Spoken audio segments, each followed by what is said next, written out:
Packing చేసి పెట్టేసుకుంటాను. ఇక కారం ఇవన్నీ అండి మొత్తం తీస్తాను.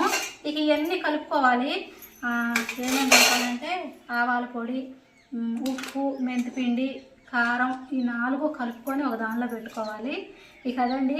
ఇక నేనైతే కొలత చెప్పేస్తా. కొలత ఇప్పుడు చెప్పను, ఈ బ్లాగ్లో చెప్పను. మళ్ళీ చెబుతున్నాను అనుకోవద్దు. ఈ బ్లాగ్లో అయితే కొలతలు అస్సలు చెప్పట్లేదు.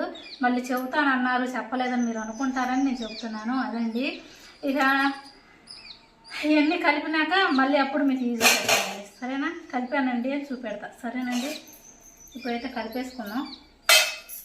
ఇదిగోండి, నేనైతే కొలత అయితే మామిడికాయ పచ్చళ్ళలో చెప్పేస్తానని చెప్పా కదా, ఇక దానిలో చెప్పేస్తాను కొలత మొత్తం. మసాలా అయితే రెడీ అయిపోయిందండి. మామిడికాయ పచ్చళ్ళలోకి మసాలా అయితే రెడీ అయిపోయింది. మొత్తం కలిపేసి పెట్టుకున్నాను.